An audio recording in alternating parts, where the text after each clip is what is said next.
Colonel, ang AFP ay naka-red alert status ngayon para sa mga kilos protesta bukas. Is that correct? Ma'am, we downgraded to blue alert, but nonetheless po, we are on standby for any eventuality po. Ito po ba ay standard safety protocol? Yes, ma'am, internally po dito sa amin, pagka meron po talagang mga malalakihang event, standard protocols po na nagva-vary po yung alert status po ng aming mga kampo. Sa ngayon, Colonel, ilang miyembro ng Sandatahang Lakas ang nakadeploy para magbantay sa kilos protesta bukas? Ma'am, the number varies po, It depends on the situation on the ground. Iba kasi ito, ma'am, for operational security considerations po, hindi po natin binibigay exact numbers. But nonetheless, for any eventualities, ma'am, nakahalalay po kami sa PNP for peace and order and law enforcement po. Yung mga nasa kampo natin, ma'am, naka-standby naman din po yan to augment if necessary po. Colonel, una nang sinabi ni PCO Yusek Claire Castro na baka may mga grupong gamitin ang protesta bukas para manggulo. Wala naman po kayong natatanggap na masamang banta. Sa ngayon, ma'am, patuloy po yung aming monitoring at information sharing po with the PNP at iba pang mga security agencies. Sa ngayon, ma'am, wala po tayong validated threat na dapat ikabahala po ng publiko. Gayon pa man, ma'am, nakaantabay po tayo sa mga contingency plans ng AFP para sa anumang sitwasyon po magaganap po. As you've mentioned, nagko-coordinate ang AFP at ang PNP. Paano po ba ang magiging hatian ng pulis at AFP bukas sa malawakang protesta? For this, ma'am, ang Philippine National Police po ang lead agency sa crowd control. Ang AFP po ay nasa supporting role po kami for peace and order nga and law enforcement. Nasa likod po kami ng police po dito. Pero manilong po, may mga nakahandang cases po for our contingency plans. Kung maabot po yung ilang parameters na we have set po, gaya ng pagkakaroon ng seryosong banta po sa seguridad o lawless violence, saka lamang po lilipat sa mas malaking papel ang Armed Forces of the Philippines. Alinsunod naman po ito, ma'am, sa batas po. So in case of any eventualities, handa ang AFP at meron kayong mga contingency plans in place already? Yes, ma'am. Handa po kami for any contingency measures po. Colonel, ano naman ang masasabi ninyo sa mga panawagan na i-withdraw ng militar ang suporta kay Pangulong Marcos?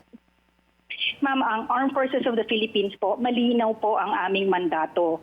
Loyalty po to the Constitution and to the duly constituted authority. Yan po ang direksyon ng aming serbisyo. Hindi po kami nakikilahok sa usaping pampolitika. And anuman pong tungkulin namin para po ay tiyakin ang kaayusan at katahimikan at seguridad ng sambayanan, lalo na po sa ganito. We respect po yung karapatan ng bawat mamamayang Pilipino na magpahayag naman po ng kanilang saloobin.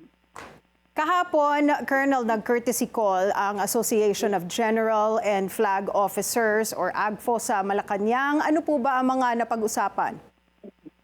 Ma'am, yung ganitong courtesy call po, usually, ma'am, these are regular engagements ng ugnayan po sa pagitan ng retired senior officers at ng ating pamahalaan. So, for this po, mas mainam po, ma'am, yung pang mga directly involved as well as ang Malacanang nagbibigay po ng detalye sa kanilang naging pag-uusap po. It's between both parties po.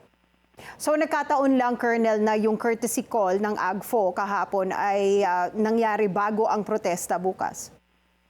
We usually, ma'am, these are speculations kung nagkataon man po ito. We don't know the circumstances behind it. If this was previously coordinated or planned na po, might as well po alamin po natin, ma'am, So for those po who are directly involved po, ma'am.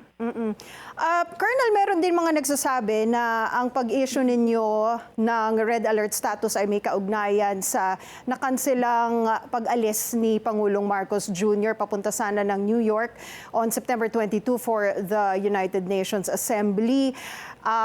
Totoo ho ba ito or was it also just a coincidence? Ito po, ma'am, can be coincidental po, Ito po is higher level authorities naman po. Ito nga naging decision for that. So for us, ma'am, that was already set into play. Internal nga po itong pagpalit po namin ng alert status. So dinowngrade po natin yan to blue alert. But nonetheless po, andyan nga po tayo, no?